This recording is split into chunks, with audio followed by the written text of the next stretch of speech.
ఇప్పుడే జీ5 app download చేయండి. చూడండి మీ ఫేవరెట్ టీవీ షోస్ ఎప్పుడైనా ఎక్కడైనా. డాక్టర్ గారు, మరి స్ప్రౌట్స్ ఉపయోగించినప్పుడు శనగలను కూడా యాడ్ చేసి ఎందుకు వడను తయారు చేశారు? ఈ రెసిపీ ఏంటో ఒకసారి చూపిస్తారా? శనగపిండి గనక ఉంటే బేస్ బాగుంటుందమ్మా, టేస్ట్ బాగుంటుంది. కమ్మగా ఉండాలంటే వడలు శనగ ఉంటే బాగుంటుంది, అందుకని దాన్ని ఉపయోగించడం జరిగింది.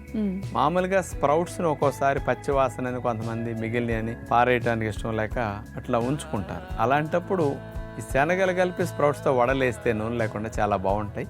ఎలా వేయాలో చూడండి. స్ప్రౌటింగ్ శనగల వడ తయారు చేయడానికి కావలసిన పదార్థాలు: మొలకెట్టిన శనగలు 1 కప్, క్యారెట్ తురుము 1/2 కప్, పాలక్ తురుము 1/2 కప్, కొబ్బరి తురుము 1/2 కప్, పెరుగు 2 టేబుల్ స్పూన్స్, పచ్చిమిర్చి, అల్లం paste 1 tablespoon, lemon juice 1 tablespoon, జీలకర్ర 1 టేబుల్ స్పూన్, మేగడ 1 టేబుల్ స్పూన్, చాట్ మసాలా కొద్దిగా, కొత్తిమీర కొద్దిగా. ముందుగా మొలకెత్తిన శనగల్ని మంచి వాటిని తీసుకుని మిక్సీ జార్లో వేసేసి చెక్క ముక్కలాగా, వడల పిండి అంటే కచ్చా పచ్చలా చేసుకోవాలి కదా, అలా చేశాక కొంచెం పెరిగేసేసి 1 టేబుల్ స్పూన్ మరోసారి ఒక తిప్పేసేస్తే వడల పిండి అలా ముక్క చెక్కలా సిద్ధమవుతుంది. అలా చేసుకున్న వడల పిండిని ఒక బౌల్లో తీసుకుని, పొట్టి శనగపప్పు తీసుకుని వడలు వేసుకున్నప్పుడు పోషకాలు తక్కువ ఉంటాయి. 2 ఎండు గింజలు వేసుకోవడం ఒక మొక్కొచ్చిన గింజకు సమానం కాబట్టి స్ప్రౌటింగ్ చేసిన శనగల వడలో విలువలు ఎక్కువ ఉంటాయి. ఆ వడల పిండికి జీలకర్ర పొడి,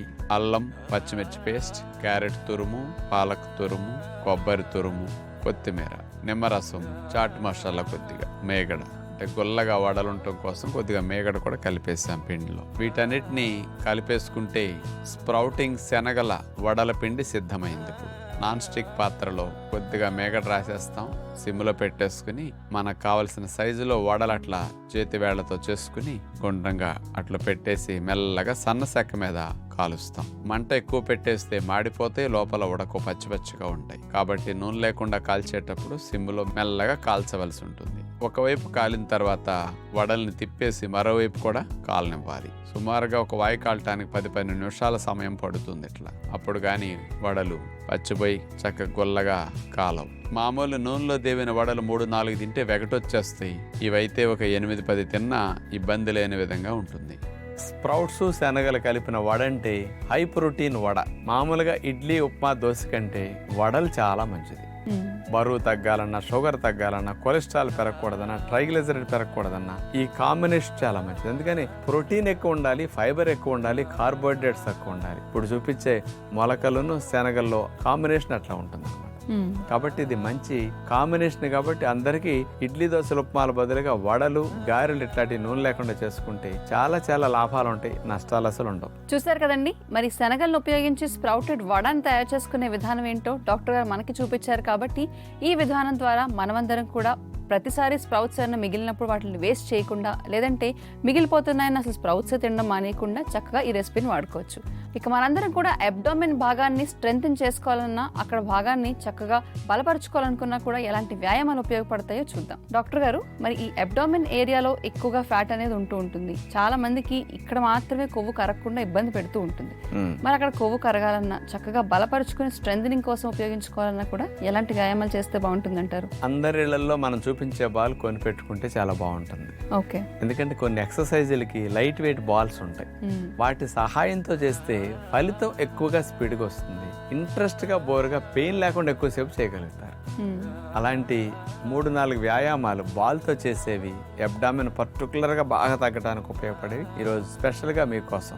పొట్ట, పొత్తి కడుపు కండాల బలోపేతానికి ఉపయోగపడే వ్యాయామాలు ఇప్పుడు మనం చూడబోతున్నాం. వెళ్ళకిలా పడుకుంటాం.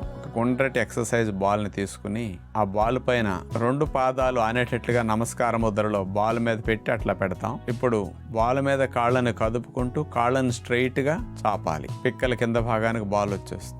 అట్లాగే చేతులు 2 తల కింద పెట్టుకుని అట్లా మెడ మూమెంట్ కూడా పైకి లేపి అట్లా ఉంచుతాం. అట్లాగే 2 కాళ్ళను సీటు దగ్గరకు లాక్కోవాలి. ఇప్పుడు 2 కాళ్ళ మడ భాగాలు గజ్జల భాగం దగ్గర అంతాయి అన్నమాట. మళ్ళా కాళ్ళను 2 చాపేయాలి. తల భాగం పైకి లేపు, మళ్ళా వెనక్కి. కాళ్ళని అట్లా మడవటం, చాపటం ద్వారా పొత్తి కడుపు భాగం, పై పొట్ట భాగం బాగా తగ్గుతుందన్నమాట. ఆ భాగం బాగా ఫ్లాట్ కావటానికి, మంచిగా పొత్తి కడుపు కండాలు, పొట్ట కండాలు బలపడటానికి ఇది మంచి వ్యాయామం అన్నమాట. ఇక రెండో వ్యాయామం, వాలు పైన 2 పాదాలు అట్లా పెడతాం. రెండు కాళ్ళని అట్లా చాపేస్తాం, రెండు చేతులు తల కింద పెట్టుకుంటాం, కుడి కాళ్ళని అట్లా బాల్ మీద ఉంచి చాపేశాక ఎడమ కాళ్ళని పైకి లేపుతాం, ఆ తర్వాత ఎడమ కాళ్ళని బాల్ మీద పెట్టి కుడి కాళ్ళని పైకి లేపుతాం, మళ్ళా బాల్ని సీటు భాగం దగ్గరికి కాళ్ళతో లాక్కుంటాం. ఒక రౌండ్ పూర్తయింది. మరలా బాల్ని కిందకి జరిపి రెండు కాళ్ళు బాల్ మీద వచ్చేటట్టు చేసి మళ్ళీ ఎడమ కాళ్ళని పైకి లేపుతాం, కుడి కాళ్ళని అట్లా చాపుంచుతాం. ఈసారి కుడి కాళ్ళని పైకి లేపుతాం, ఎడమ కాళ్ళు చాపుంచుతాం. ఇప్పుడు కాళ్ళను మడవటం, కాళ్ళని లేపి ఆపటం వల్ల పొత్తి కడుపు భాగం, పొట్ట భాగం బాగా ఫ్లాట్గా అవుతుంది అనమాట. బాగా నొప్పులు అనిపించిన వారు 2-3 రౌండ్లు చేసి క్రమేపీ 2-3 రోజుల తర్వాత ఇంకా పెంచుకునే ప్రయత్నం చేస్తే మంచిదన్నమాట. ఎవరికైనా సరే శరీరంలో ఏ భాగం పెరిగినా అంత అందహీనంగా అవ్వదు, కానీ పొట్ట పెరిగేసరికి అందహీనం అయిపోతుంది. అందుకని అందరూ అందంగా ఉండాలి, షేప్ బాగుండాలనుకున్నప్పుడు కొంచెం శ్రమ తీసుకుని ఇలాంటి ఎక్సర్సైజ్ చేస్తే ఫ్లాట్గా మీ టమ్మీ రావడానికి అవకాశం బాగా ఉంటుంది. చూసారుగా, ఫ్లాట్ అబ్డామిన్ లేదంటే స్ట్రాంగ్ అబ్డామిన్ కోసం మనందరం కూడా ఇలాంటి వ్యాయామాలు చేస్తే గనక ఈ భాగం అంతా కూడా చాలా బలపడుతుంది, అలాగే అక్కడ మసిల్ అంతా కూడా గట్టిపడుతుంది. కాబట్టి ఫిట్నెస్ అనేది త్వరగా వస్తుంది.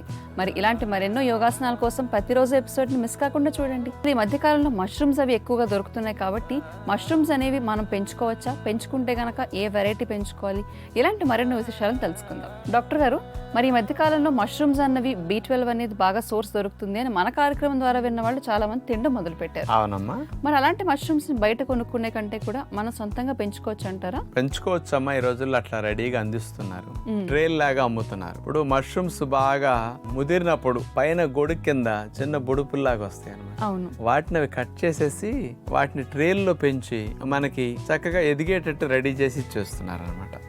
వాటిని మనం తెచ్చుకుని నీళ్లు పోసేసుకుంటే చక్కగా మష్రూమ్స్ ఇంట్లోనే తయారైపోతాయి. అలాంటి ట్రేలు 300-400 ఆ రేంజ్ కి అమ్ముతుంటారు. మనకి కాస్ట్ తక్కువలో ఎక్కువ మష్రూమ్స్ ని మనందరం ఇళ్లలోనే కావలసినప్పుడు కట్ చేసుకుని వాడుకోవడానికి అనుకూలంగా ఉంటాయి అన్నమాట. ఎక్కువ మంది వాడేది బటన్ మష్రూమ్సే. వీటిని మార్కెట్ లో కూడా అట్లాగే ట్రేస్ లో అమ్ముతున్నారు కాబట్టి ఆ రకంగా పెంచుకోవడం చాలా సులభం అన్నమాట. మామూలుగా కొనుక్కున్నప్పుడు మనకు కావాల్సిన కట్టలాగా తెచ్చుకున్నప్పుడు కాస్ట్లీ అవుతున్నది. అందుకని అందరిళ్లలో ప్రకృతి సంపద అయిన మష్రూమ్స్ ని ఇట్లా పెంచుకునే ప్రయత్నం చేయండి. వీటి వల్ల ప్రయోజనం వింటే అందరు ఇంకొంచెం ఎక్కువ ఇంట్రెస్ట్ చూపుతారు. ఇవి క్యాలరీస్ చాలా తక్కువ. 100 గ్రాముల మష్రూమ్స్ తీసుకుంటే 22 కిలో క్యాలరీ శక్తి. వెజిటబుల్స్ ఎంత శక్తిని ఇస్తాయో మష్రూమ్స్ కూడా అంత శక్తిని ఇస్తాయి. కాబట్టి ఇందులో ప్రోటీన్ అది కూడా 2-3 గ్రాముల మించి ఉండదు. కార్బోహైడ్రేట్స్ తక్కువ, ఫైబర్ ఎక్కువ ఉంటుంది. అందుకని ఇలాంటి మష్రూమ్స్ ని బాగా మనం వాడుకోవటం ఎందుకు అవసరం అంటే ఈ రోజుల్లో శాకాహారులందరికీ B12 విటమిన్ అనేది ప్రేగుల్లో తయారవ్వటల్లా. అంటే మాంసాహారులకి తయారవ్వదు. మాంసాహారం గుడ్లు బాగా వాడేవారికి అందులో ఉన్న B12 సరిపోతుంది, లోపం అసలు రాదు. కానీ వెజిటేరియన్స్ కి ఈ మష్రూమ్స్ ద్వారా సింపుల్ సోర్స్ అన్నమాట. మన శరీరానికి ఒక రోజుకి B12 అనేది 2.4 మైక్రోగ్రామ్స్ కావాలి. మరి 100 గ్రాముల మష్రూమ్స్ తీసుకుంటే 3 గ్రామ్స్ నుంచి 5 గ్రామ్స్ వరకు మష్రూమ్స్ లో B12 వచ్చే అవకాశం ఉంది.